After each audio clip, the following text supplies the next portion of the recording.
bahwasanya jangan sampai kita itu meninggalkan generasi yang lemah. Dan lemah yang disebutkan dalam Al-Quran ini, lemah bukan dalam hal dia nggak punya uang, bukan dalam hal lemah dia katakanlah letih, lesu, lunglai secara fisik saja, tidak.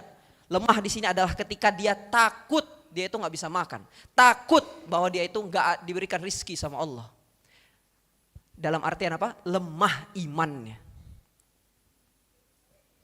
Jadi anak muda hari ini jadi target penjajah, dijajah kita. Makanya ada gerakan hijrah ini sebagai sebuah bentuk memerdekakan. Kemarin kita bicara di 17 Agustus kita lomba kemerdekaan, ada yang panjat pinang dan sebagainya. Tapi cara kita untuk merayakan kemerdekaan itu bukan hanya tentang kemudian kita mengadakan hal-hal itu, tapi juga berpikir kembali bahwasanya hari ini kita butuh satu gelombang yang mengajak kita untuk sama-sama memerdekakan dari penjajahan yang terjadi. Kalau teman-teman masih berpikir apa sih penjajahan yang sedang dilakukan, teman-teman bisa buka misalnya data dari BNN. Prevalensi orang yang di Indonesia ini kena narkoba itu setidaknya ada 4,8 juta di tahun 2023 dan itu naik dari 2019 sejumlah 4,5 juta. Banyak itu naiknya. Bayangin, yang nanti mau ngambil kebijakan, yang nanti mau bikin peraturan, yang nanti mau jadi ayah, yang nanti mau jadi ibu, yang akan melahirkan generasi berikutnya, otaknya udah dirusak sama narkoba. Kedua, kita dijajah dari segi kesehatan bukan hanya narkoba, tapi ada yang namanya rokok. Mohon maaf, saya orang kedokteran gigi soalnya. Jadi ini pesan sponsor dari para dokter gigi di luar sana. Kebetulan saya di Palembang belum praktek Pak Bu. Kalau praktek saya pengen banget promosi di sini. Kebetulan kita karena baru buka misalnya ya, ada promo cabut 1 gratis 1 Bu. Kalau mau, ada, nggak ada yang mau. Cabut 1 gratis 1 enggak mau. Mungkin sekarang kita bisa. Yang kedua rokok. Rokok itu prevalensinya kira-kira itu 70 juta orang. 70 juta orang. Dan persentase yang rokok itu ya rata-rata anak mudanya. Bahkan usia 10 sampai 14 tahun dan 14 sampai 18 tahun itu memegang data yang terbesar. Kita nggak masalah ya insya Allah ya. Karena suara ini kalau kata guru saya suara inilah yang dirindukan dari masjid-masjid insya Allah. Kalau bukan mereka yang lari-lari di sini siapa lagi kan gitu. Kecuali bapaknya yang lari-lari boleh ditabok Pak. Ya. Kalau anaknya insya Allah aman ya. Kita doakan ya anak-anak kita cinta sama masjid. Jadi pemuda-pemuda yang kalau kata Rasulullah itu nanti ada golongan yang dapat naungan ketika nggak ada naungan lagi selain naungan dari Allah. Salah satunya adalah pemuda yang hatinya terikat dengan masjid. Salah satunya adalah pemuda yang tumbuh dalam ketaatan. Dan salah satunya adalah pemimpin yang adil. Jadi insya Allah siapapun yang hadir di sini kita sedang berlomba-lomba dapat naungan itu insya Allah. Kita lanjutkan pembahasan kita. Kita dijajah narkoba, kita dijajah rokok misalnya. Ini ada lagi yang ketiga. Ini juga titipan dari teman-teman saya di kedokteran. Kita dijajah dari gula Pak. Gula. Di negara-negara lain gula ini sudah mulai sangat dibatasi dan dikasih warning. Ini makanan gulanya segini, ini makanan gulanya segini. Sekarang untuk anak-anak aja kadang-kadang masih ada yang salah sangka dikiranya susu, taunya sebenarnya gula rasa susu. Kenapa saya bilang ini? Karena bayangin kita ini peringkat kelima terbesar di dunia dengan penduduk pengidap diabetes. Jadi ada 19,5 juta. Dan ini prediksinya 2045 naik jadi 26,5 juta. Bayangin anak-anak muda sekarang cuci darah. Gimana mau mengubah dunia Pak? Izin cuci darah misalnya. Takdir memang penyakit. Tapi kita mengusahakan pola hidup sehatnya. Rasulullah itu sehat. Ini soal fisik. Kita dijajah lagi yang ini yang lebih parah. Soal pikiran. Hari ini yang kita lihat di sosial media isinya konten flexing. Pornografi. Itu terus yang diulang. Jadi ketika kita diajak mikirin bangsa, diajak mikirin negara, diajak majuin agama, nggak punya energi yang cukup. Itulah kenapa sekali lagi hadir namanya gelombang hijrah, gerakan hijrah. Sebagai bentuk memerdekakan. Nah pertanyaan berikutnya, apa sih yang kita hijrahkan? Apa yang dimaksud hijrah?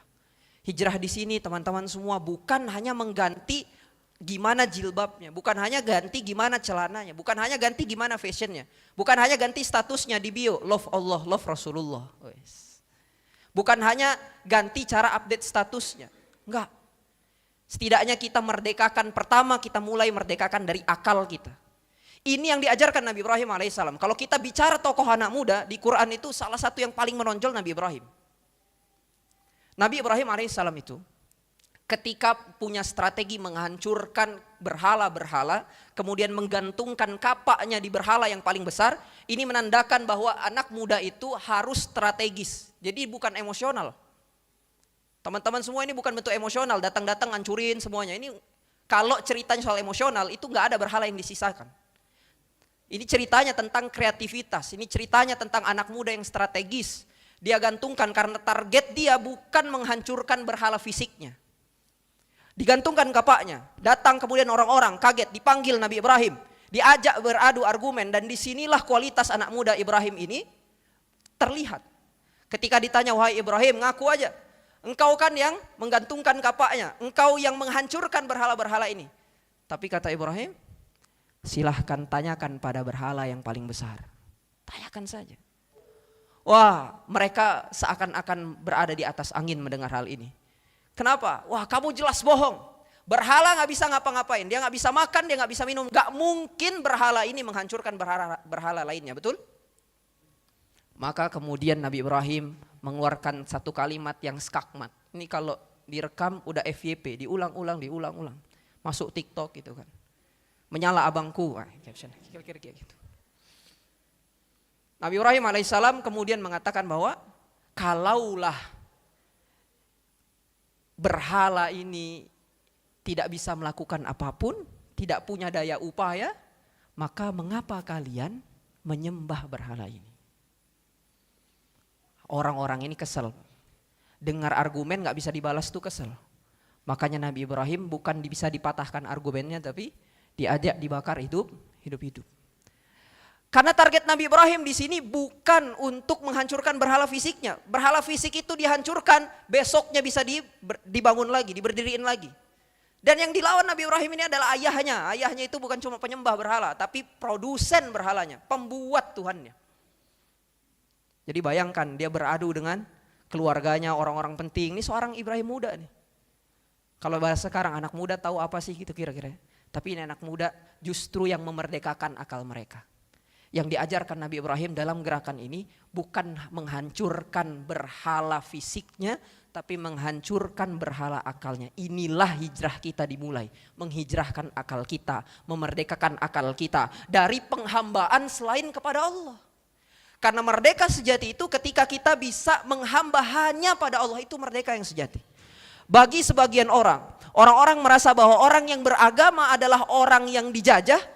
Orang yang beragama adalah orang yang gak bebas, terikat aturan ini dan itu. Tapi Allah telah mengatakan default kita sebagai manusia adalah menjadi seorang hamba. Maka ketika seseorang lepas dari penghambaan kepada Allah, dia akan menjadi hamba selain Allah. Ada yang menjadi hamba bagi uang, ada yang menjadi hamba bagi kekuasaan, ada yang menjadi hamba bagi popularitas. Dan telah Allah kisahkan, barang siapa yang menghamba pada uang, barang siapa yang menghamba pada kekuasaan, barang siapa yang menghamba pada popularitas, semuanya Allah hinakan dunia dan akhirat.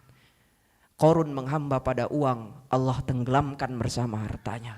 Fir'aun menghamba pada kekuasaan, Allah tenggelamkan di lautan atas izin Allah dengan mukjizat Nabi Musa alaihi salam.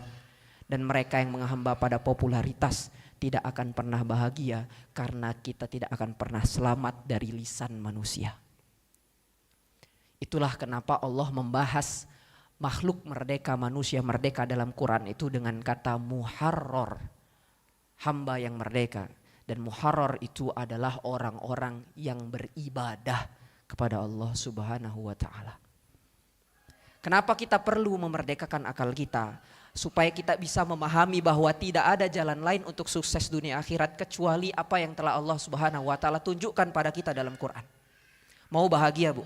Mau tenang?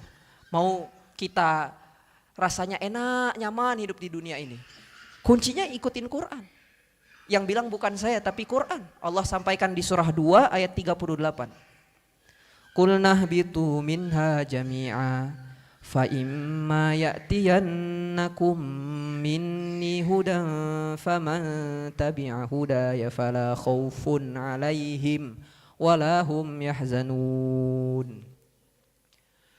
Allah kasih petunjuk, barang siapa yang mengikuti petunjuk ini fala khaufun 'alaihim, dia tidak ada rasa khawatir, dia tidak ada rasa takut, walahum yahzanun, dan juga tidak ada rasa sedih. Dan inilah rumus bahagia, Pak. Teman-teman semua, ini rumus bahagia. Bahagia itu enggak bicara tentang banyaknya harta, tingginya kuasa, enggak. Rumus bahagia itu sederhana. Ya. Rumus bahagia itu sederhana. Kita tidak terlalu sedih terhadap masa lalu dan tidak terlalu khawatir terhadap masa depan. Itu rumus bahagia. Orang yang terlalu sedih terhadap masa lalu adalah orang yang, mohon maaf, secara psikologis itu berkaitan dengan gejala depresi. Orang yang terlalu khawatir terhadap masa depan adalah orang yang memiliki gejala gangguan kecemasan, anxiety. Dan kedamaian hanyalah ditemukan pada orang-orang yang hidup di hari ini. Quran tuh clear. Kalau mau bahagia, fala khaufun 'alaihim walahum yahzanun, maka ikutin petunjuk dari Quran. Sebaliknya, kalau yang akalnya nggak merdeka, yang dia masih pengen cari-cari sendiri cara gimana hidup di dunia, Quran udah jelasin tapi dia nggak mau. Quran udah ngasih tahu ini yang penting, ini yang nggak penting, ini yang perlu dilakukan, ini nggak boleh dilakukan, tapi dia nggak mendengarkan, maka kebalikannya. Allah sampaikan di surah 20 ayat 124, "Waman a'rada 'an dzikri fa inna lahu ma'isyatan dhanka wa nahsyuruhu yaumal qiyamati a'ma."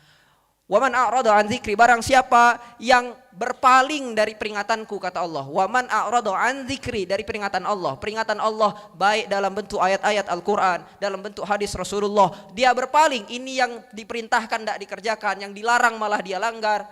Maka fa inna lahu, maka sesungguhnya bagi dirinya ma'isyatan dongka. Ma'isyatan dongka itu apa? Kehidupan yang sempit. Para ulama menjelaskan kehidupan yang sempit ini tuh apa? Kita bertanya, apakah yang dia nggak punya mobil sempit hidupnya, nggak punya rumah sempit hidupnya? Ternyata yang sempit hidupnya adalah yang dia tidak pernah memiliki rasa cukup terhadap apa yang telah Allah berikan dan selalu memiliki angan-angan yang tidak pernah terputus.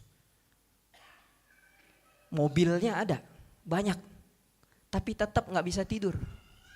Kasurnya kawan-kawan semua, bapak ibu, kasurnya mahal, tapi tetap susah tidur. Rumahnya mewah, rumahnya megah, tapi tetap yang difikirkan masalah. Ini tanda hidupnya gak berkah. Kita berdoa mudah-mudahan Allah kasih kita kuantitas harta berdasarkan atau bersama dengan kualitasnya, berkah. Jadi tanda hidup berkah itu apa yang Allah kasih membawa ketenangan, cukup kita. Coba saya tanya, ada orang yang dia makan di atas makanannya, Pak, Bu, udah ada rendang, udah ada telur, udah ada ayam bakar, tapi dia masih ngerasa makanannya tuh gak enak. Karena yang ada di pikirannya, coba ada pempek dengan cuko, makin lemak lagi. Tapi ada orang di atas piringnya cuma ada nasi, garam, telur mata sapi, makannya enak. Kenapa? Karena dia gak ngebayangin rendang, dia gak ngebayangin es kacang, dia gak ngebayangin yang lain-lain. Pas ngelihat telur sama nasi, alhamdulillah telur sama nasi. Nah, rasa itu, rasa cukup itu yang Allah kasih. Itulah rahasianya. Ada orang, ya Allah, kok kita lihat kayaknya susah hidupnya, kayaknya sulit sekali. Kalau kita ada di posisi itu kita nggak tahu kuat atau enggak, tapi hidupnya senyum terus. Karena Allah berikan rasa cukup dalam hatinya. Nah, orang yang nggak sesuai dengan Quran, orang yang nggak mau ikut perintah Allah, orang yang akalnya, dirinya diperbudak oleh dunia, kerjaannya cuma mikirkan bagaimana bisa lebih tinggi lagi jabatannya, uangnya lebih banyak dan sebagainya, tanpa mengejar kehidupan sejati di akhirat nanti, bahkan melanggar apa-apa yang telah Allah larang, maka ma'isyatan dongka, baginya kehidupan yang sempit. Wa nahsyuruhu yaumal qiyamati a'ma.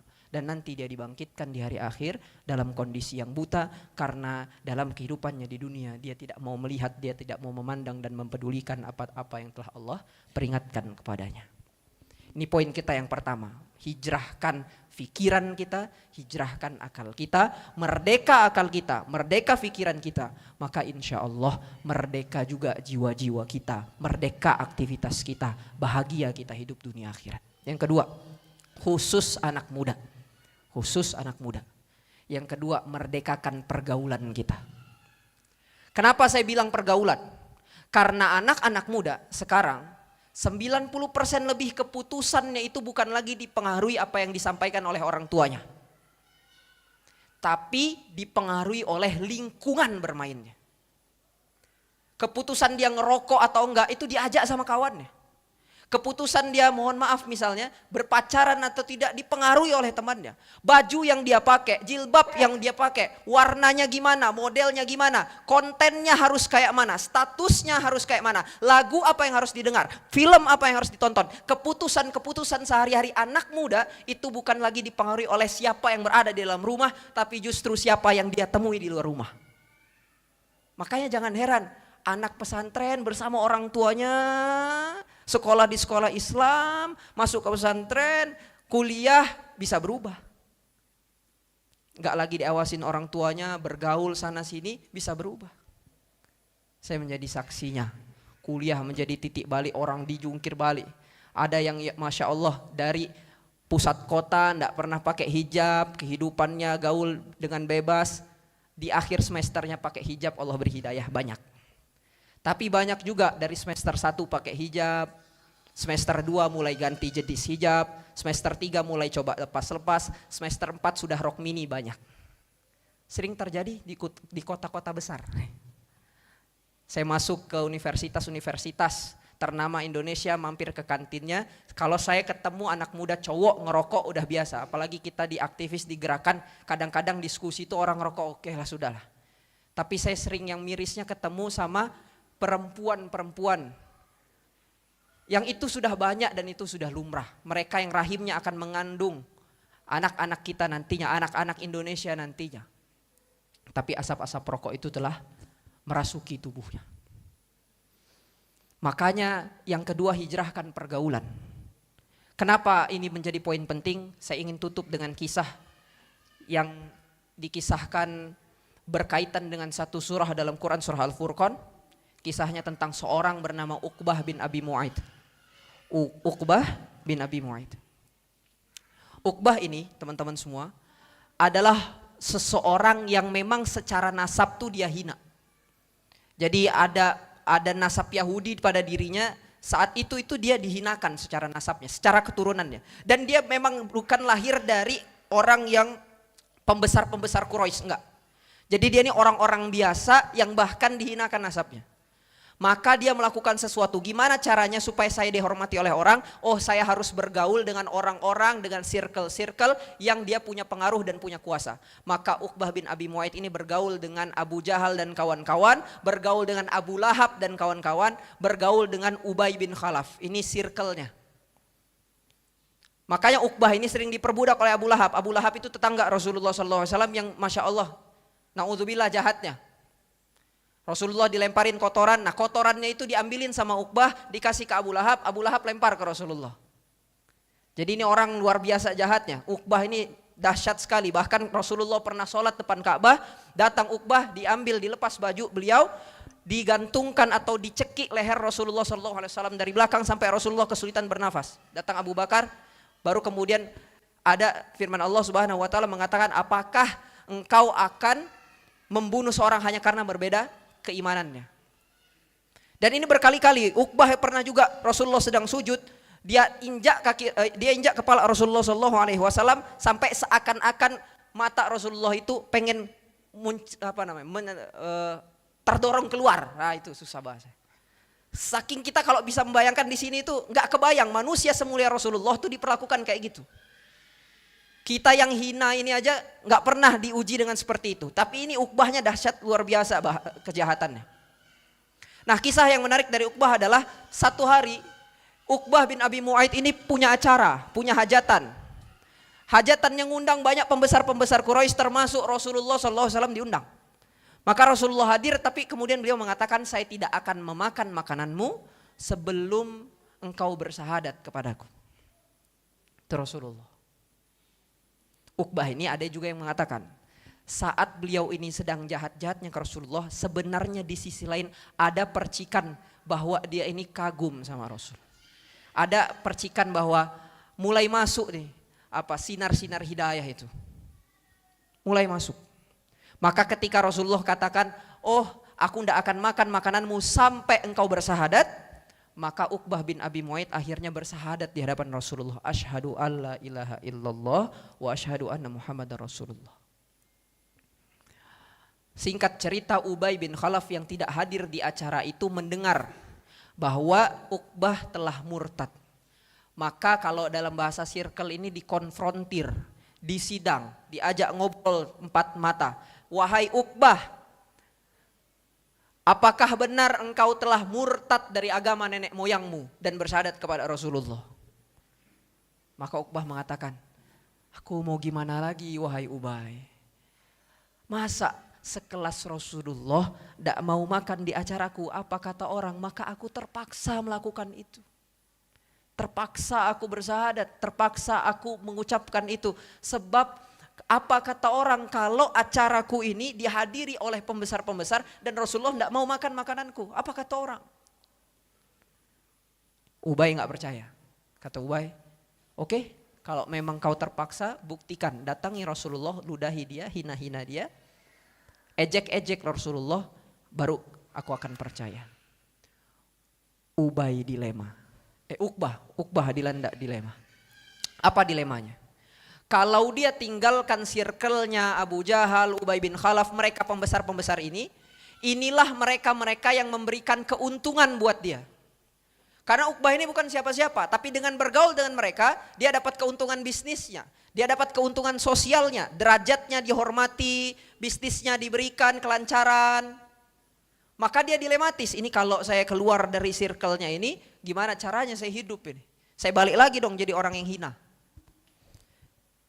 Tapi kalau kemudian dia ikut kembali ke sini lagi, sudah ada rasa tertarik pada dakwah Rasulullah. Makanya akhirnya Uqbah memutuskan lebih memilih bersama Abu Jahal CS dibandingkan dengan Rasulullah. Dia datang ke rumah Rasulullah, dia ludahi Rasulullah, dia ejek, dia hina sampai-sampai Rasulullah mengatakan, tidaklah aku akan bertemu denganmu di luar Mekah kecuali aku akan memenggal lehermu. Saking kemudian apa yang dilakukan Uqbah ini telah keterlaluan. Maka kemudian ada satu ayat membahas hal ini. Surah 25 ayat 27 sampai 29. Ayatnya berbicara bahwa ada hari di mana orang-orang yang zalim itu akan menggigit jarinya seraya menyesal mengapa saat itu dia memilih fulan sebagai teman dekatnya. Jadi nyesel kita milih teman itu bukan lagi masalah modern. Quran tuh udah lebih dulu bicara tentang kita soal circle yang toksik, pertemanan yang buruk. Sudah lebih dulu Quran bicara. Dan Quran sudah ngasih gambaran. Ini jangan sampai engkau nyesal karena menukarkan keuntungan akhiratmu demi keuntungan duniamu. Kau bergaul dengan lingkungan yang merusak ibadahmu, merusak akidahmu, merusak akalmu, merusak jiwamu demi keuntungan sesaat yang kau rasakan di dunia. Maka mari belajar dari Uqbah. Jangan sampai menukarkan jalan yang telah diberikan oleh Rasulullah dengan memilih teman-teman dekat yang berpengaruh buruk padanya. Bahkan di ayat 28 Allah itu menggunakan kata fulan. Jadi fulanan khalila. Dia menyesal, ya, sangat menyesal menjadikan dia itu sebagai teman dekatnya. Dengan bahasanya itu fulan. Enggak disebutkan bahwa dia menyesal memilih Ubay. Dia enggak disebutkan spesifik dia menyesal memilih Abu Lahab. Dia enggak sebutkan spesifik menyesal memilih Abu Jahal, enggak. Disebutkannya dengan kata fulan. Apa hikmahnya? Dua. Satu, teman yang buruk itu bahkan ketika kita sudah lupa namanya, pengaruh buruknya kita rasakan. Maka disebutnya dengan kata fulan, enggak disebut namanya. Ustaz Noman Ali kan membahas ini dalam tadabburnya, salah satu hikmahnya adalah kalau orang yang buruk itu kita temani, bahkan ketika kita udah lupa namanya, kayak seolah-olah tuh kayak ini siapa orang ini gitu. Di akhir tuh kayak ini siapa orang ini ya. Tapi kita udah masuk neraka, nah gitu kira-kira. Lupa namanya, dosanya tuh masih kita rasakan. Lupa namanya, pengaruh buruknya masih kita rasakan. Maka disebutkan dengan kata fulan. Yang kedua, ini juga memberikan gambaran bahwa ini bukan hanya bisa terjadi pada Uqbah saja. Ini bisa terjadi pada setiap insan manusia.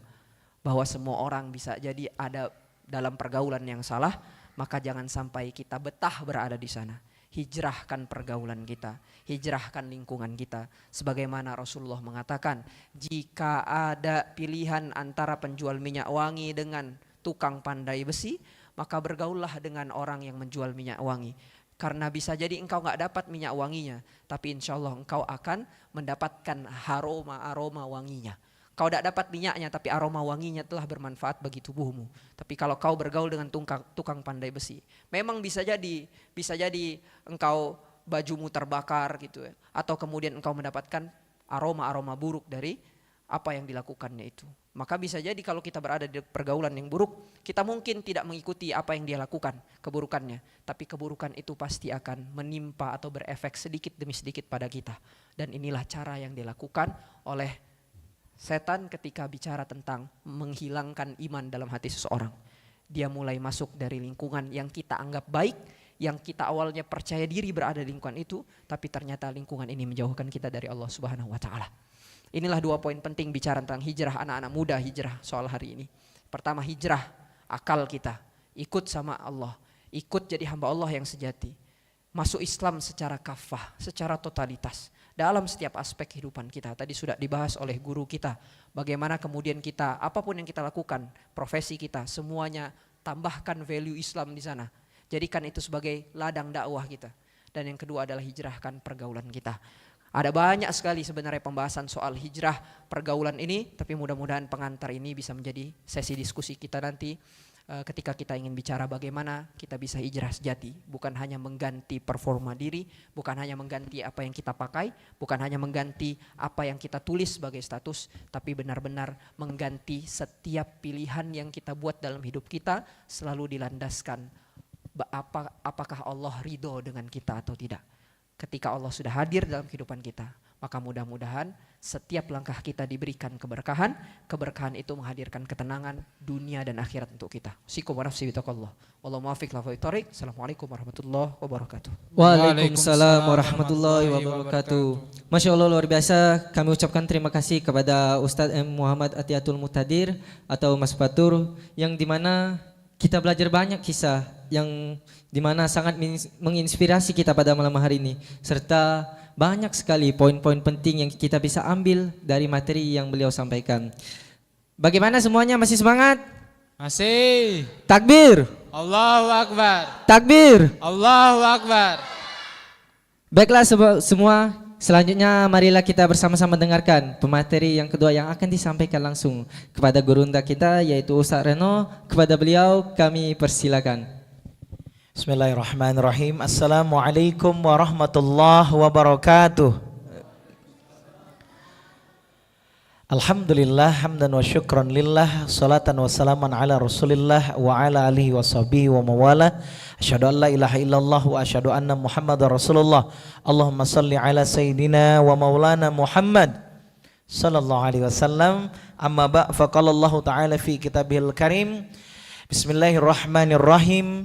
Wal 'asr innal insana lafi khusr illa alladzina amanu wa amilus solihat wa tawasaw bil haqq wa tawasaw bis sabr. Shadaqallahul azim. Masya Allah, subhanallah, walhamdulillah, wala ilaha illallah, wallahu akbar. Jazakallah khair ilmunya Mas Fatur, Masya Allah, telah menginspirasi kita menjadi spirit Palembang Berhijrah malam ini dengan kisah penutup tadi yang juga menjadi pengingat, reminder, dan ini sangat relate dengan kita anak-anak muda. Di zaman sekarang banyak orang berburu kawan, asa disebut gaul ikut melo, benar enggak kawan-kawan? Dan ternyata kisah Uqbah ini Masya Allah ya, jadi penutup banget tadi ya, Masya Allah, jadi pengingat buat kita. Jadi ternyata teman yang baik itu adalah teman yang sama-sama bisa bawa kita ke surga. Maka mudah-mudahan toleh kanan, toleh kiri kita, bilang sama dia mudah-mudahan kita berkawan sampai surga. Amin. Amin ya Rabbal Teman-teman semua yang dimuliakan oleh Allah Subhanahu wa taala. Tadi Mas Fatur sudah bicara panjang juga Masya Allah tentang bagaimana kita menghijrahkan pikiran kita dan juga pergaulan kita.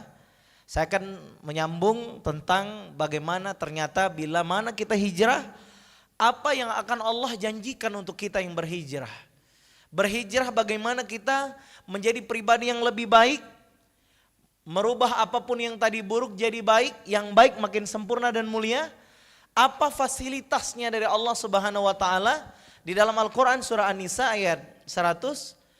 Apa kata Allah di dalam Al-Qur'an? Siapa berhijrah di jalan Allah, maka Allah akan berikan bumi yang luas untuknya, rezeki yang banyak kepadanya. Masya Allah. Jadi kawan-kawan semua yang dimuliakan oleh Allah, saat kita hari ini di usia yang muda, Masya Allah yang masih di bawah 30-an ya. Karena menurut undang-undang anak muda tuh masih di bawah 30-an ya Kang Fatur ya. Nah dan kita semua yang duduk di sini pasti masih di range usia itu. Artinya apa? Ketika kita memilih menjadi orang yang berhijrah, menjadi orang yang kepengen jadi orang yang lebih baik, maka apa yang akan Allah berikan kepada kita? Bumi yang luas, rezeki yang banyak. Maka jangan pernah kita takut kehilangan kesempatan dapat pekerjaan yang baik. Jikalau hari ini mungkin ada teman-teman kita yang akhwat, dia resign dari pekerjaan karena pekerjaan di sana tidak halal, kurang baik, nggak nutup aurat. Atau teman-teman yang ikhwan kerja di tempat yang di sana ada ribanya, tempat di sana yang mungkin ada hal-hal yang kurang baiknya. Maka saat teman-teman tinggalkan sesuatu karena Allah, maka Allah akan berikan sesuatu yang membuat kamu bukan hanya tersenyum di dunia, tapi kamu akan tersenyum sampai ke negeri akhirat. Dan itu rezeki. Rezeki ini beda sama gaji. Gaji ada selip gaji, brother, benar gak? Berapa selip gaji paling kenceng di Indonesia? Gaji pejabat? Kita nanya sama sebelah kanan mungkin tahu kan infonya. Ya paling kenceng berapa? Sebulan berapa bang? Berapa pak? Ustadz? Pak Prima ataupun ini kira-kira gaji pejabat paling tinggi berapa selip gajinya? Hah? Ratusan juta lah ya. Ya itu selip gaji mungkin ratusan juta. Beda kalau antum jadi komisaris di perusahaan ya. Mungkin di sini nanti insya Allah ada yang jadi komisaris. Tapi komisaris yang soleh-soleha. Amin. Amin. Amin semua didoain jadi komisaris ya. Masya Allah ya. Gak apa-apa kaya. Boleh gak kaya orang muslim? Boleh. Harus ya enggak? Gimana kalau antum setelah ini ternyata antumnya adalah ada titisan Abdurrahman bin Auf misalnya kan? Masya Allah asetnya di mana-mana tapi kostumnya tetap style sederhana gitu ya. Ke masjid rajin ya kan? Walaupun mungkin nanti mobilnya mereknya lengkap gitu ya. Tapi ke masjid tidak ketinggalan azan dan iqamah. Bahkan Masya Allah jangan-jangan di sini insya Allah nanti jadi muazin semua. Amin. Amin. Mau nggak jadi muazin kawan-kawan? Mau nggak? Jangan sampai antum nggak favorit loh jadi muazin. Muazinnya adalah orang yang sangat mulia di surganya Allah, betul? Kenapa lehernya nanti paling panjang? Masya Allah, mudah-mudahan paling dekat menatap wajah Allah Subhanahu wa taala, dipertemukan bisa bertatap wajah, melihat wajah kekasih yakni Nabi Muhammad sallallahu alaihi wasallam. Zaman sekarang Prof, banyak anak muda lanang alergi azan. Kapan disuruh azan? Ngapu tadi tidak batuk, kapan lah dekat azan batuk galau aja gitu ya nak. Nah hati-hati ya nak. Jangan sampai kita ini pandai kita menyenandungkan lagu-lagu pop tapi dia tidak galak pula, tidak selera dia mengumandangkan azan. Padahal pahala azan itu luar biasa. Bayangkan ada orang azan ya. Orang yang tadi sibuk lagi terlalai sama dunia, tiba-tiba mendengar azan, Allahu Akbar, Allahu Akbar. Ditinggalkannya gawe dunia, datang dia bersujud dengan Allah. Siapa yang paling banyak dapat pahala? Muazin. Muazin, Masya Allah. Apalagi yang nyediakan mic untuk muazin, ya, pengurus masjid, ya nah. Maka oleh karena itu doakan masjid ini makin sempurna, amin. Amin. Ngiklan terus Ustaz Renon ya. Iya saya karena lihat masjid ini iklannya itu untuk membangun rumah di surga. Teman-teman sudah punya belum rumah di surga? Sudah punya belum? Bangun masjid, bismillah, takbir. Takbir. Teman-teman, membangun masjid itu ya bisa dimulai dengan kantong-kantong jihad kita ya dah. Betul? Kawan-kawan yang mungkin kuat 50, 50 ya lah. Yang 500, 500 ya lah. Yang kuat puluhan juta, puluhan juta. Tapi saat masukinya itu yang penting, ya Allah, titip ya Rob, masih mahasiswa izin 50.000. Susulannya nanti ya Allah ketika aku jadi pegawai atau punya perusahaan. Amin. Jangan, ya aku pengen makan mesan Ustaz, nak nyumbang masjid puluh lah. Ini namanya mental al-miskin wal fakir ya. Wal bengak misalnya ya. La miskin lah bengak. Harusnya kita boleh kekurangan harta, tapi kita tidak boleh miskin niat untuk beramal soleh, betul? Maka pandang masjid yang lagi pembangunan, ya Allah, bantu rezeki datang kepadaku, besok kutuntaskan pembangunan masjid. Masya Allah, jangan cuman kita mikirin perut kita sendiri. Maka Palembang berhijrah ini ya, hijrah pikiran, jadi pikiran yang besar. Takbir. Maka teman-teman semua yang dimuliakan oleh Masya Allah, yang di belakang itu calon gubernur Sumsel itu kayaknya ya, atau calon presiden Indonesia ya. Itu anak-anak teman-teman. Saya kemarin keluar dari masjid sini, saya nanya dengan budak-budak kecil SD itu, "Dak balik, ida Ustadz kami nak itikaf." Masya Allah, budak SD, tanya mereka di belakang. Jawabnya ngapa Pak Ustadz? Kami dak balik, kami nak itikaf. Budak SD jawabannya mah itu. Inilah sukses Masjid Baitur Rahman. Takbir. Coba antum pernah nggak nanyo ke masjid mana? Ada budak-budak misalnya di masjid, ngapa dak ada masjid? Dak balik, nak itikaf pernah dak? Belum dak? Tanya budak-budak itu. Maka Masya Allah gue bilang, budak kecil bertiga kemarin duduk di tangga Pak Haji, jawabnya nak itikaf. Masya Allah, kita nih galak-galak itikaf, cuman biasanya 10 hari terakhir Ramadan Masya Allah. Maka teman-teman semua yang dimuliakan Allah, maka hijrah Allah kasih garansi. Garansinya apa? Dapat bumi yang luas. Apa? Bumi yang luas, rezeki yang banyak. Maka teman-teman semua jangan pernah takut miskin. Rezeki kita sudah ada yang dijamin oleh Allah ya. Bagaimana Allah menjamin, bahkan hewan melata pun dijamin rezekinya oleh Allah. Betul? Betul? Pernah lihat cicak? Pernah lihat cicak? Pernah nyanyi cicak? Cicak-cicak di dinding, diam-diam merayap, datang seekor nyamuk. Lalu nyamuk pun ada rezekinya ya. Maka kamu yang sudah kuliah, jangan takut nggak dapat rezeki kalau kamu rajin setiap malam Ahad datang ke majelis Satu Cinta. Ya Allah, mak mano ya Allah ongkosnya, misal ada yang naik motor bensinnya, minta dengan Allah, cicak aja ditanggung rezekinya. Apalagi kamu yang datang ke Masjid Baitur Rahman malam Ahad datang ke sini. Masya Allah, insya Allah rezeki kita diatur oleh Allah. Amin ya Rabbal. Maka teman-teman semua yang dimuliakan oleh Allah, mudah-mudahan datangnya teman-teman malam ini ke sini ya makin istiqomah, amin. Rezekinya makin lancar, amin ya Rabbal.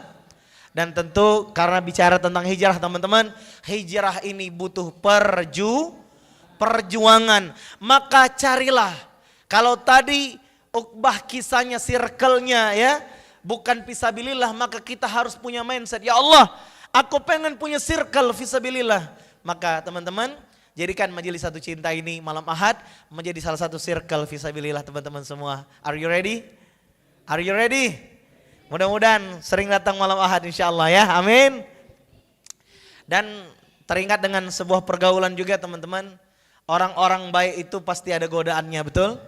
Sebagaimana orang beriman pasti ada ujian. Tapi teman-teman, orang beriman tidak alergi ujian, betul? Betul? Sebagaimana orang yang mau lulus wisuda pun ada ujian, naik kelas sekolah pun ada ujian. Maka teman-teman, tantangan yang muncul di sekitar kita, ujian yang mungkin datang menerpa hidup kita, tetap bersabar dan meminta pertolongan kepada Allah. Bismillahirrahmanirrahim. Wasta'inu bis-sabri wassalah. Minta pertolongan dengan Allah dengan sabar dan salat. Maka teman-teman, dalam hidup ini banyak-banyak sabar, banyak-banyak salat. Insyaallah ketenangan, kedamaian, kebahagiaan bisa kita dapatkan teman-teman. Dan bicara tentang hijrah, ada kisah tentang anak muda namanya Abu Bakar Al-Mis. Pernah dengar kisah ini? Pernah dengar? Abu Bakar Al-Miski atau Al-Mis. Jadi Abu Bakar Al-Miski ini Suatu ketika lagi duduk-duduk di masjid, wong-wong penasaran. Abu Bakar, wangi nian kau nih, pakai parfum apa, meli di mano? Saking orang takjub dengan Abu Bakar al-Miski, alang kewanginya badannya. Kemudian Abu Bakar al-Miski hanya bisa menjawab dengan senyum-senyum dan dia berkata, lelamu aku dak pakai minyak wangi. Terus ngapa wangi? Wallahu a'lam katanya. Mungkin ini karunia dari Allah Subhanahu wa ta'ala. Mana ceritanya Jung? Ternyata hadirin semua yang dimuliakan oleh Allah, ini adalah salah satu kisah salafus saleh yang terkenal, Abu Bakar al-Miski. Dia menuturkan kisahnya, perjalanannya waktu dia lagi berdagang kain.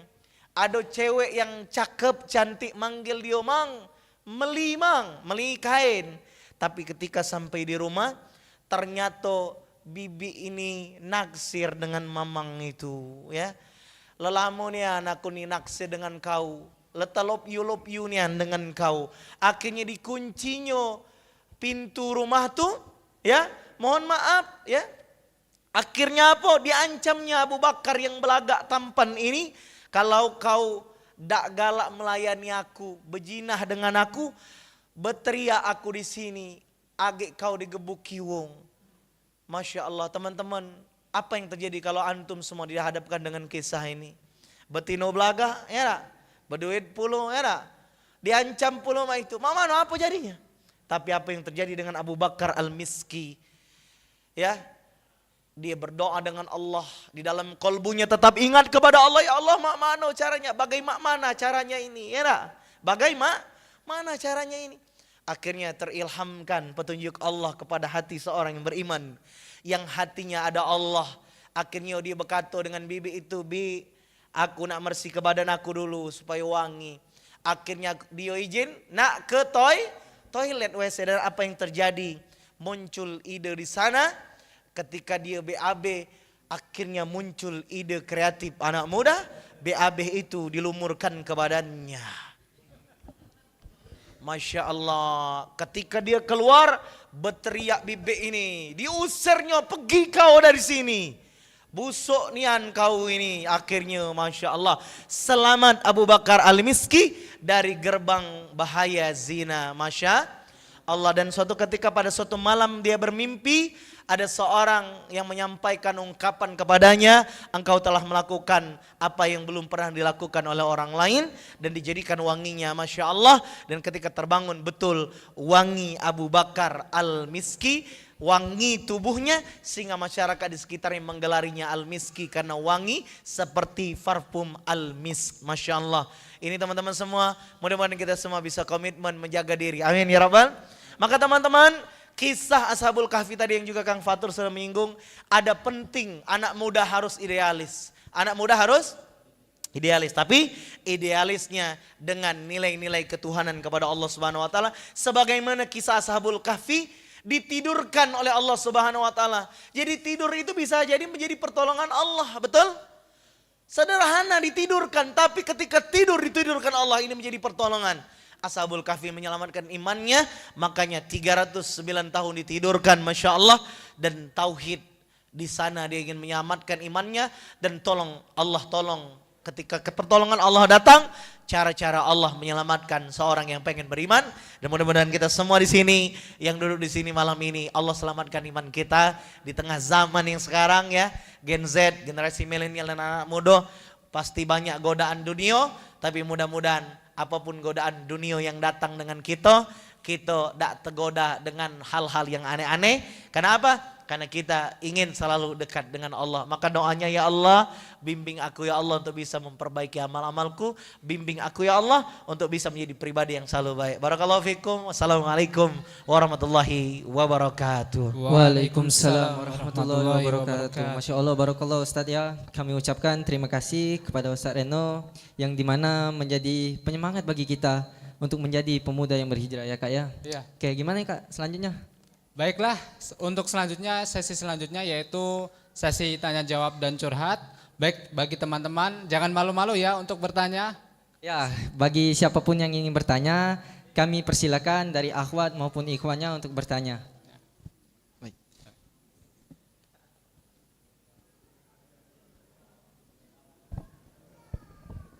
Bismillahirrahmanirrahim. Izin enggak ya? Masya Allah. Syukran jazakallah Ustaz dan Mas Fatur yang telah menyampaikan materi yang begitu luar biasa ya. Bismillahirrahmanirrahim. Assalamualaikum warahmatullahi wabarakatuh. Alhamdulillah. Sebelumnya perkenalkan, nama saya Lira Tegaryadi dari mahasiswa UIN Raden Fatah Palembang. Jadi yang ingin saya sampaikan, saya tanyakan di sini, bahwasanya kita sebagai anak muda ini memang betul Kak, terkadang ragu dalam memilih suatu keputusan dalam untuk bertindak. Di sini yang saya tanyakan Kak, kita sebagai anak muda yang untuk bisa selalu istiqomah, terkadang kita sudah ada niatan, tetapi di dalam zaman sekarang kita tidak bisa mungkiri, bahkan kita yang selalu untuk bisa berpegang teguh keistiqomahan, lagi-lagi ujian dan cobaan itu datang, baik dari independen diri sendiri maupun dari faktor-faktor eksternal yang ada di dalam hidup kita, keluarga kita, lingkungan sekitar kita. Nah, di sini apa Kak trik and trick untuk kita bisa selalu istiqomah dalam menghadapi setiap ujian? Karena setiap ujian tersebut terkadang ada yang bisa melewatinya Kak, dan ada juga yang tidak bisa melewati ujian tersebut. Mungkin itu Kak yang Anda sampaikan. Terima kasih. Syukran jazakallahu. Assalamualaikum warahmatullahi wabarakatuh. Waalaikumsalam warahmatullahi wabarakatuh. Baik, kami ucapkan terima kasih. Siapa lagi yang mau bertanya? Dari akhwatnya dulu. Oh.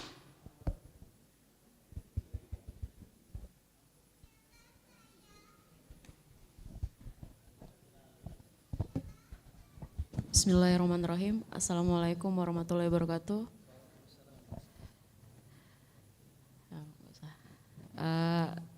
Sebelumnya terima kasih sekali untuk kesempatannya hari ini udah bisa bertanya.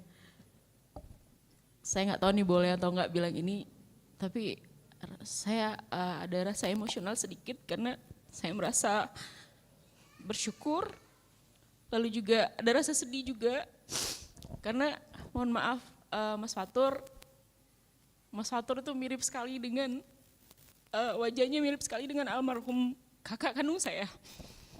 Saya jadi alhamdulillah seperti melihat kakak saya sendiri. Mohon maaf sebelumnya. Yang ingin saya tanyakan adalah terkait anxiety disorder. Jadi beberapa waktu belakangan saya mengalami anxiety. Mungkin sudah berjalan beberapa tahun, tapi alhamdulillah sekarang udah bisa sedikit mengontrol. Yang ingin saya tanyakan, karena anxiety saya ini disebabkan karena rasa bersalah saya di masa lalu terhadap kedua kakak saya yang sudah meninggal. Sorry. Jadi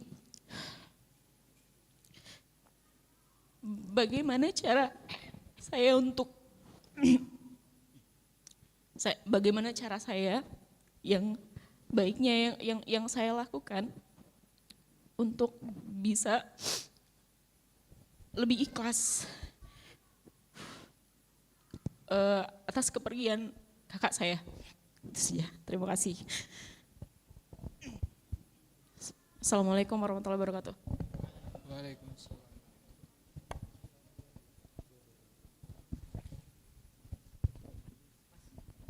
Bagaimana nih Ustaz? Dua dulu ya? Oke, silakan. Bismillahirrahmanirrahim. Wah, ini kita jadi melo nih Kak ikut. Pertama kami sampaikan turut berduka cita. Saya nggak bisa bilang bahwa saya merasakan apa yang Kak rasakan karena perasaan itu pasti akan berbeda. satu dengan yang lainnya. Tapi kalau kita bicara ujian dari Allah, maka salah satu bab ujian Allah itu memang kehilangan orang yang kita cintai. Allah sampaikan di Quran surah yang kedua ayat 155. Quran surah 2 Al-Baqarah 155. Ini bicara tentang bab-bab ujian. Walanabluwannakum bisyai'im minal khauf wal ju' wa naqsim minal amwali wal anfus was samarat. Jadi bab ujian yang Allah berikan pada kita, buat kakak dan kita semua. Ujian itu tuh pasti. Tadi yang juga bertanya soal istiqomah kemudian diuji, memang pasti diuji. Yang gak beriman diuji, yang beriman lebih diuji lagi. Ayatnya Quran surah Al-Mulk ayat yang kedua, Al-Ankabut juga ayat yang kedua. Al-Ankabut mengatakan, apakah engkau mengira kalau engkau sudah beriman kemudian engkau tidak diuji? Bahkan di sana digunakan katanya itu yuftanun. Yuftanun itu dari kata fatana, kita agak dalam dikit. Fatana itu bagaikan emas yang dibakar. Kenapa emas itu dibakar? Untuk dimurnikan. Jadi ujian yang Allah kasih itu memang untuk memurnikan iman kita, memurnikan Islam kita, memurnikan kekuatan kita. Makanya ayat itu bicara kalau engkau beriman, apakah engkau ngira engkau tidak diuji? Enggak, kau pasti diuji. Alladzi khalaqal mauta wal hayata liyabluwakum ayyukum ahsanu amala. Al-Mulk bilang bahwa Allah lah yang menciptakan kita, menghidupkan kita, mematikan kita dan kemudian Dia menguji. Liyabluwakum ayyukum, diuji kita semua ahsanu amala. Targetnya supaya kelihatan nanti siapa yang lebih baik amalan-amalannya. Nah, bab ujiannya tadi ibaratnya kalau kita kuliah ya, setiap ini kan ada ujian-ujiannya, ada mata pelajaran yang diuji. Nah, babnya itu bisa beda-beda. Ada yang diuji dengan al-khauf, diuji dengan rasa khawatir, takut. Ada yang diuji dengan al-ju', rasa lapar. Ada yang makannya alhamdulillah tercukupi, tapi tadi ada rasa khawatir. Ada yang dia tenang gitu, tapi dia harus cari banting tulang buat nyari makan gitu. Kita bersyukur alhamdulillah sekarang kalau makan itu bisa pilih menu. Hari ini GoFood apa ya, masuk restoran milih makan apa gitu ya. Ada yang dia bukan milih menu, milih waktu. Kalau makan pagi nggak makan siang nggak makan malam gitu, milih waktu. Kalau ada makan alhamdulillah, nggak ada ya sudah puasa, ada yang begitu. Bab ujiannya beda-beda, al-khauf, al-ju'. Ada yang kemudian wanaqsi minal amwal, diuji dengan kekurangan harta. Ada yang diuji dengan kemudian wanaqsi minal amwali wal anfus, dia kekurangan jiwa. Salah satunya dia kehilangan orang-orang yang dicintainya. Dan ini salah satu yang terberat. Bahkan sampai-sampai orang mengatakan kalau boleh kutukarkan semua harta yang kumiliki untuk mengembalikan duniaku, yaitu orang tuaku, yaitu keluargaku. Dan tapi ketahuilah bahwa ini tidak akan bisa terjadi. Makanya yang menarik itu di ujungnya. Wabasyiris sobirin. Ini ayat, mohon maaf, ini ayat bicaranya ujian. Ujian itu identiknya dengan berita duka, kabar sedih. Tapi ini ayatnya malah justru diakhiri dan berikanlah kabar gembira. Kok bisa gitu ya? Ini babnya ngomongin ujian, orang lapar, orang khawatir, orang takut, orang kurang harta, orang kehilangan yang dicintai. Kok ujung ayatnya bicaranya wabasyiris sobirin dan berikanlah kabar gembira. Allah perintahkan ke Rasul, kabar gembira itu akan disampaikan oleh Rasul. Untuk siapa kabar gembira ini? Ini diuji semua tapi ada yang dikasih kabar gembira. Siapa yang dikasih kabar gembira? Adalah orang yang bersabar. Orang yang bersabar tuh kayak apa? Ciri-cirinya di ayat berikutnya, alladzina idza asobathum musibah qalu inna lillahi wa inna ilaihi rajiun. Nah, ini yang jadi insya Allah salah satu jawabannya. Jadi Quran itu kalau nuliskan kata, nuliskan kalimat Allah, kalamullah itu kalau dibedah tuh dalam maknanya. Selama ini kita bicara innalillahi itu kadang-kadang cuma jadi pengumuman, bahkan kalau ada berita duka kita udah punya stikernya di WA. Jadi nggak susah lagi copy paste, berita duka. Nah, kirim stiker innalillahi plus stiker doa juga. Jadi udah template. Kadang-kadang kita jadi lupa maknanya, padahal ini maknanya dalam. Ini bisa ikhlas kalau kita paham ini. Kita bisa jadi lebih mudah untuk melepaskan, untuk memaafkan, untuk move on kalau kita paham ini. Alladzina iza asobatsu musibah, dimulai dari situ. Ketika Allah katakan orang sabar dapat kabar gembira, siapa orang sabar? Dia yang kalau ada musibah mengatakan innalillahi wa inna ilaihi rajiun. Tapi bukan di situ sebenarnya maknanya. Ketika Allah sampaikan asobatsu musibah, kata ini akar katanya itu adalah bagaikan anak panah yang tepat pada sasaran. Asobatsu musibah itu akar katanya artinya bagaikan busur panah yang tepat pada sasaran. Seakan-akan Allah itu ingin sampaikan bahwa sebelum orang itu menyebutkan innalillahi, dia tuh sudah paham dulu bahwa semua musibah itu, semua ujian itu tepat bagi diri dia, tepat waktunya, tepat sasarannya, tidak pernah ada ruang untuk menyalahkan keadaan. Nah, inilah yang kalau dalam duka, saya bukan dari psikologi. Jadi kalau menjelaskan soal anxiety dan sebagainya itu mungkin jadi di luar ranah. Tapi kami belajar dikit-dikit. Mungkin nanti bisa sharing. Alhamdulillah istri saya dari psikologi. Adik saya juga psikologi. Jadi kita sharing-sharing dikit. Salah satu hal yang fase yang penting ini apapun bentuknya ya. Fase paling penting orang itu bisa akhirnya menerima keadaan atau dia akhirnya bisa berduka adalah kalau orang sudah masuk fase acceptance namanya, penerimaan.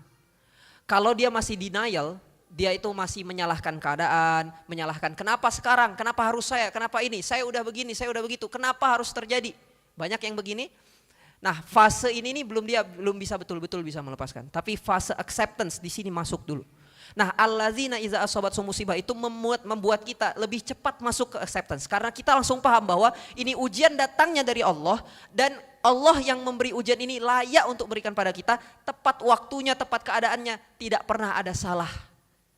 Maka berhenti menyalahkan diri sendiri karena Allah pun tidak menyalahkan dirimu. Mengapa kita harus tidak memaafkan diri kita sedangkan Allah Maha Pemaaf? Kenapa kita harus menyalahkan diri kita padahal belum datang keputusan kepada kita? Maka kalau sudah paham ini akhirnya keluar inna lillahi wa inna ilaihi raji'un. Sadar dia, oh iya, kenapa dia diambil misalnya hartanya, orang dicintainya. Kenapa? Karena ini memang semuanya milik Allah, kembali pada Allah. Makanya kalimatnya bukan pergi. Bukan hartanya kita hilang, orangnya pergi, enggak. Bicaranya kembali, pergi itu dari satu tempat ke tempat yang lain. Tapi kalau kembali, pulang, raji'un itu dari kata roja'a. Roja'a yarji'u. Artinya itu pulang. Bahasanya ketika Allah panggil jiwa kita itu ya ayyatuhan nafsul mutmainnah, kalimatnya irji'i, bukan izhab. Zahaba itu pergi. Jadi kalimatnya bukan wahai jiwa-jiwa yang tenang, pergilah kamu ke kampung akhirat, enggak. Justru irji'i ila rabbiki, pulang. Artinya tempatmu bukan di sini. Ini justru kita berkelana. Di sini tempat kita berpergian, pulangnya ke kampung akhirat. Maka kata Allah, semua milik Allah. Dan dia paham, semua yang milik Allah itu kembalinya pada Allah. Maka bagaimana dia bisa merasa kehilangan kalau dia sebenarnya tidak pernah benar-benar memiliki. Keluarga, harta, jabatan, semuanya adalah titipan Allah. Maka suka-suka Allah kapan ngambilnya, suka-suka Allah bagaimana caranya. Tugas kita adalah bersabar dan menerima semua ketetapannya dan memberikan ikhtiar terbaik sehingga mereka yang ada di sana ikut merasakan kebaikan-kebaikan yang kita lakukan di sini. Itulah kenapa hadirnya kakak di sini insya Allah membuat abang-abang, kakak-kakak keluarga yang telah meninggalkan tersenyum insya Allah memandang. Tersenyum insya Allah. Karena dengan hadir di sini malaikat hadir. Majelis ilmu itu malaikat hadir dan ikut mengaminkan doa-doa dan hajat kita. Maka move on. Mudah mengatakannya dan butuh waktu memprosesnya. Tapi insya Allah dengan hadirnya Quran, perasaan ini akan bisa mudah untuk ditenangkan. Karena kita paham bahwa semuanya telah sesuai dengan takdir ketetapan Allah yang terbaik. Nah, tugas kita dalam menyikapi takdir itu adalah bagaimana meresponnya agar semakin dekat dengan Allah. Jangan sampai kehilangan orang membuat kita kehilangan arah dan akhirnya menjauh dari Allah. Tapi kalau kita makin dekat dengan Allah, insya Allah yang meninggalkan kita pun tersenyum melihat doa-doa kita, ngajinya kita dan sebagainya. Mudah-mudahan bisa menjawab. Sekali lagi kami turut berduka dan mudah-mudahan apa yang sedang kakak rasakan termasuk tadi ada kecemasan dan sebagainya mungkin juga bisa dibantu atau ditolong oleh profesional gitu ya. Karena memang hal ini bukan hal yang tabu, nggak masalah. Bukan berarti jadi kita tuh kurang beriman, kurang sholat dan sebagainya. Enggak, ini adalah masalah medis. Silahkan datang kepada profesional. Tapi Quran insya Allah menjadi salah satu katalisator mempercepat proses kita berduka ini. Karena isinya adalah positive vibes. Positive vibes Quran. Fa inna ma'al usri yusra, itu positive vibes. Alladzina idza asabathum musibah, tadi itu positive vibes dan banyak lagi ayat-ayat lainnya. Mudah-mudahan di lain kesempatan bisa kita bahas. Dan sedikit sebelum nanti insya Allah akan dilengkapi oleh Ustaz Reno dari tadi bagaimana kita bisa istiqomah dalam menerima setiap ujian itu. Ya kalau kita bicara istiqomah itu pasti berat. Ya kalau yang mudah ya istirahat. Nah, kita istiqomah pasti berat karena hadiahnya bukan kipas angin, hadiahnya bukan televisi, hadiahnya surga. Kalau hadiahnya kipas angin, televisi ini receh-receh, remah-remah, itu mudah kita dapatkan gitu ya. Tapi kalau misalnya hadiahnya surga memang harus kita perjuangkan. Maka wajar kalau dalam, apalagi kalau tadi udah bicara soal dakwah, apalagi bicara pengen berhijrah, wajar kalau ada ujian-ujian itu. Ya. Kalau dalam lagu nasyid kami itu ada satu cover itu kita bikin dengan Foka Farabi, Suci Sekeping Hati, lagunya Saujana udah lama sekali itu. Ini aktivis dakwah zaman dulu itu kalau dengar lagu ini wah kayak berasa lagi melakukan pergerakan di masjid gitu ya. Ada salah satu baitnya itu berharap tenang dalam berjuang bagai merindu rembulan di tengah siang. Ada rembulan di tengah siang, maka wajar kalau berjuang pasti ada ujiannya. Namanya berjuang pasti diuji. Nah tinggal gimana caranya kita konsisten. Nah konsistensi dalam berjuang itu tuh yang menjadi faktor utamanya itu satu, niatnya. Makanya kalau kata guru saya, kalau sudah mulai karena Allah, jangan berhenti karena manusia. Niatnya.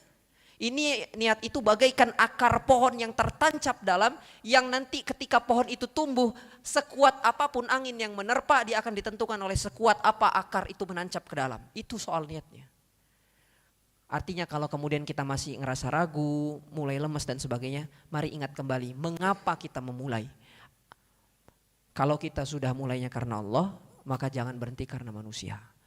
Mulailah dengan hal-hal atau niat yang kuat dan tulus, maka insya Allah Allah berikan jalan. Meskipun itu sulit, tapi Allah akan kuatkan kita. Mungkin jalannya gak mudah, karena kalau kita lihat sejarah dakwahnya Rasulullah memang gak mudah. Ada yang dilempari batu di Taif, berdarah-darah, sampai kemudian hancur giginya, pipinya, terkena baju besi ketika perang Uhud. Atau kemudian bagaimana dakwah Nabi Nuh alaihissalam 950 tahun hanya mengajak beberapa orang saja. Bahkan termasuk anaknya pun gak mau ikut ke dalam kapal di saat-saat terakhirnya. Atau dakwahnya Nabi Yunus alaihissalam yang ditinggalkan oleh kaum yang kemudian tidak diterima sampai-sampai Nabi Yunus marah melarikan diri. Akhirnya dimakan oleh ikan besar, ikan paus gitu.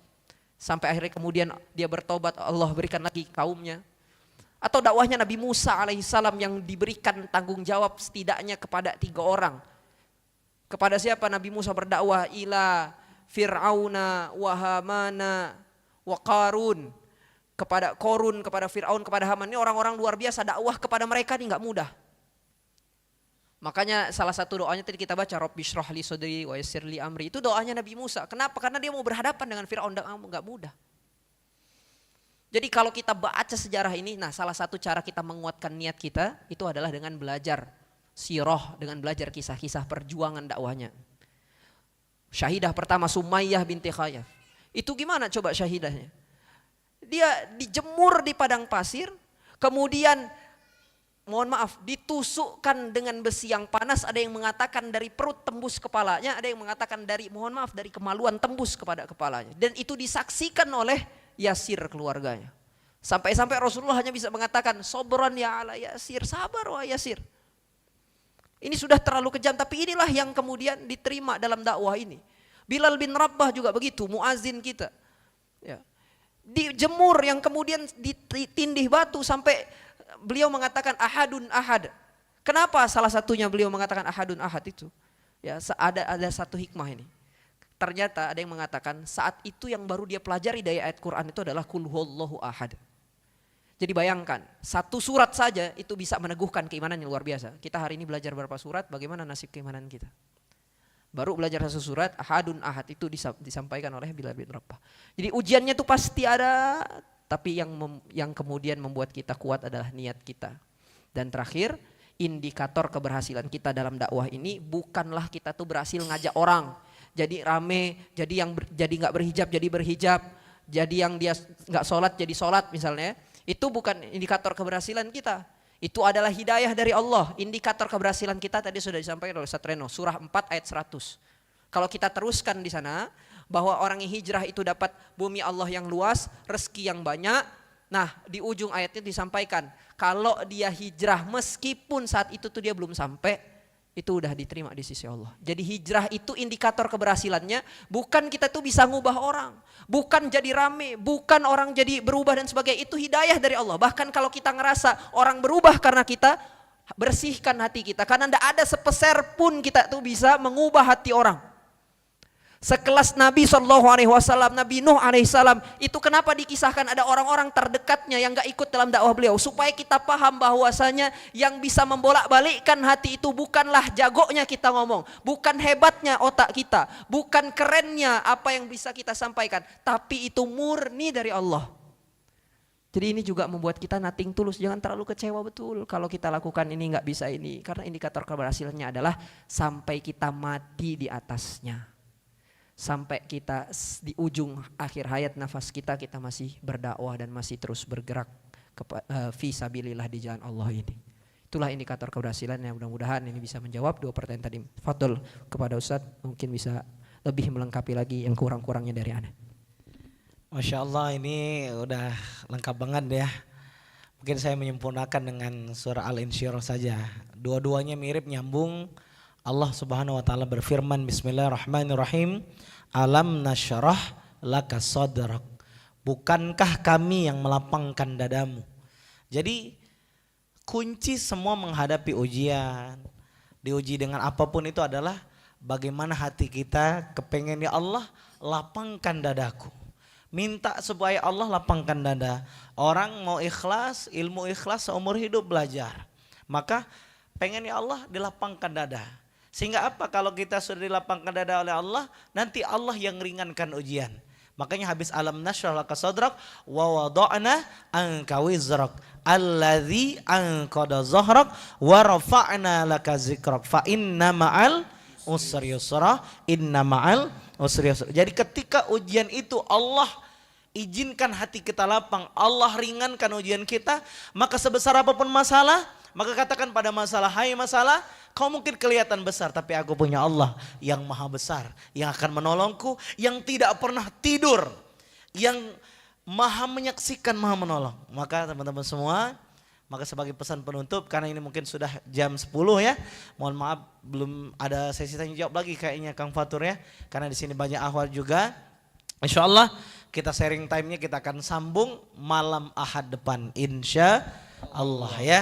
Nanti teman-teman yang kepengen bertanya juga kepada Mas Fatur, mungkin bisa juga di kolom komentar di feed acara kita Palembang Hijrah. Nanti mungkin beliau akan kepo-kepo ya Mas Fatur ya. Barangkali ada yang mungkin pertanyaan, tulis di kolom komentar feed ini tentang poster tema kita malam ini. Tulis saja di saya, insya Allah nanti bila sempat Ustadz Fatur ataupun Ana akan coba menjawab teman-teman semua ya. Mungkin itu teman-teman semua, mudah-mudahan sehat selalu, balik dari sini sama sampai tujuan insya Allah. Dan Mas Fatur mudah-mudahan sukses terus ya, balik ke Jogja makin istiqomah, lapang rezeki, keluarga makin sakinah, banyak rezeki halal, banyak juga anak-anaknya yang soleh-solehah. Ya karena orang baik harus didoain banyak anak ya, Masya Allah, karena banyak anak banyak rezeki. Rezeki tadi ingat, ketakwaan dan doa anak soleh-soleh adalah salah satu yang harus kita pinta dengan Allah. Dan insya Allah yang di depan juga nanti punya anak soleh-soleh semua ya. Tapi syaratnya nikah dulu ya. Ya masyarul syabab, man istata'a minkumul ba'a ya. Kalau ada kemampuan nanti boleh menikah. Insya Allah sampai berjumpa malam Ahad depan nanti kita materinya insya Allah yang asik-asik juga insya Allah. Maka jangan lupa bawa teman-teman baru bisa datang ke sini ya.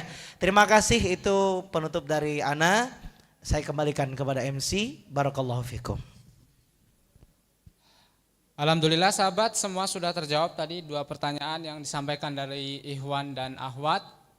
Barakallah.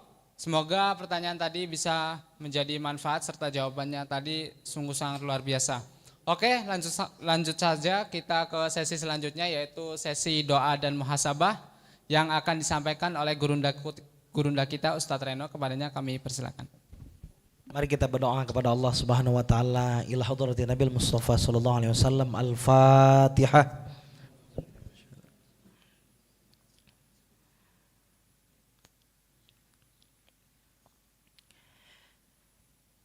Saya berikan waktu 1 menit, teman-teman semua mengangkat tangan dengan khusyuk, silakan berdoa apapun yang ingin teman-teman pinta. Izinkan, di sini ada yang lagi safar, kata Nabi, siapa yang sedang safar, salah satu doa mustajab. Insya Allah minta bantuan Mas Fatur mengaminkan doa-doa kita semua. Silakan semua berdoa 1 menit, minta ampun, minta rezeki, minta dibimbing dengan Allah. Amin. Amin ya Allah. Amin ya Allah. Yang kepengen diringankan ujian, yang kepengen umroh, semua minta dengan Allah. Doain juga orang tuanya, doain adik-adiknya, kakak-kakaknya, dan mungkin yang sudah menikah doain pasangannya. Amin ya Allah. Titip doa juga teman-teman buat saudara kita di Palestina, silakan selipkan doanya. Saudara kita di sana masih berjuang berjihad fisabilillah. Silakan doakan. Dan doain juga buat Indonesia yang hari ini sedang mengalami krisis kepemimpinan, krisis amanah. Silakan doakan. Doakan Indonesia punya pemimpin yang baik. Palembang punya pemimpin yang baik. Sumatera Selatan dapat pemimpin yang baik, yang takut pada Allah. Kirimkan kepada kami ya Allah pemimpin-pemimpin yang takut kepadamu ya Allah. Kirimkan kepada kami ya Allah wakil-wakil rakyat yang berpegang membela hak-hak rakyat ya Allah. Wali jamil muslimin wal muslimat, doain orang yang ada di kiri kanan kita silakan. Semoga Allah ringankan semua ujiannya, Allah mudahkan semua urusannya. Doain juga orang-orang baik yang datang di sini. Mas Fatur silahin doain. Doain beliau, doain juga Ustaz Reno, doain juga Pak Najib, kemudian ada Pak Prima Salam yang sedang ada punya hajat ini, Masya Allah mudah-mudahan dimudahkan Allah. Doain juga teman-teman hadrah kita yang senantiasa juga ngajak kita bersalawat, doain istiqomah. Doain siapapun yang kepengen teman-teman doain, hadiahin doa. Siapapun yang mendoakan orang lain, maka nanti malaikat akan mengaminkan dan mengatakan semoga engkau juga mendapatkan. Maka tidak ada kebaikan yang tertukar. Allahumma inna nas'aluka ilman nafi'an wa rizqan thayyiban wa amalan mutaqabbalan. Ya Allah biha bihusnil khatimah ya Allah. Jadikan acara ini ya Allah adalah acara yang engkau berkahi. Majelis Satu Cinta ini ya Allah jadikanlah majelis di antara majelis taman surga yang kau berikan rahmat dan cintamu ya Allah. Datangkan orang-orang baik ke sini ya Allah. Setiap malam Ahad kami ingin istiqomah ya Allah. Maka mudahkan majelis Satu Cinta ini dengan bimbingan pertolonganmu ya Allah. Datangkan ilmu yang baik, datangkan orang-orang baik, rezeki-rezeki yang baik. Dan ya Allah kami bermohon kepadamu ya Allah, majelis Satu Cinta ini ya Allah bimbing, temani, bimbing istiqamah, bimbing besarkan ya Allah, tuntun ya Rabb. Ya Allah ya Rahman ya Rahim. Dan di Masjid Baitur Rahman ini ya Allah, datangkan juga pertolonganmu ya Allah untuk bisa menyempurnakan ikhtiar ya Allah. Masjid ini butuh dana 5 miliar ya Rabb. Izinkan kirimkan pertolonganmu untuk menyempurnakan masjid ini. Datangkan donatur yang baik, pengurus yang baik, jamaah-jamaah yang baik. Rabbana atina min ladunka rahmah wa hayyi lana min amrina rasyada. Ya Allah, izinkan kami di sini Allah menjadi anak yang berbakti, suami yang baik, pasangan yang baik. Izinkan kami Allah menjadi hamba-hambamu yang istiqamah, yang menebarkan kebaikan, yang melanjutkan dakwah Nabi Muhammad sallallahu alaihi wasallam dengan jiwa raga kami ya Allah. Rabbana atina fid dunya hasanah wa fil akhirati hasanah wa qina azabannar. Subhanakallahumma bihamdika asyhadu an la ilaha illa anta astaghfiruka wa atubu ilaik. Walhamdulillahi rabbil alamin. Al-Fatihah.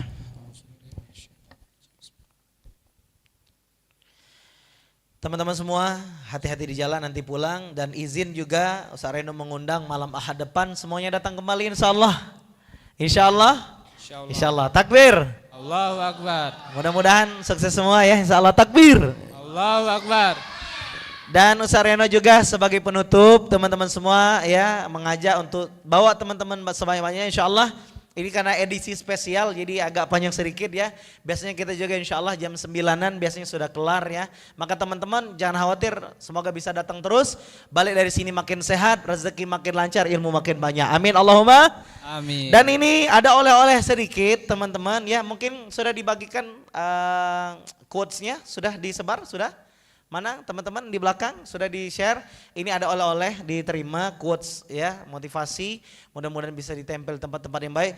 Dan ini juga ada oleh-oleh di depan saya pegang, tapi ini tidak saya bagikan langsung ke teman-teman yang mau ngambil oleh-oleh ini. Ini ada oleh-oleh untuk negeri akhirat membangun surga ya. Jadi karena masjid kita butuh berapa tadi? 5 miliar. Bismillah, takbir. Allahu Akbar. Ini ada oleh-oleh kalau teman-teman mau nyumbang 10 juta, 2 juta, 1 juta, 500, berapapun boleh diambil ke depan, transfernya ke rekening masjid langsung, mudah-mudahan bisa ambil amal. Mau 50 juta juga boleh, berapapun boleh. Nanti konfirmasi setelah transfer ke nomor yang di sini atau nomor Ustaz Reno juga boleh ya.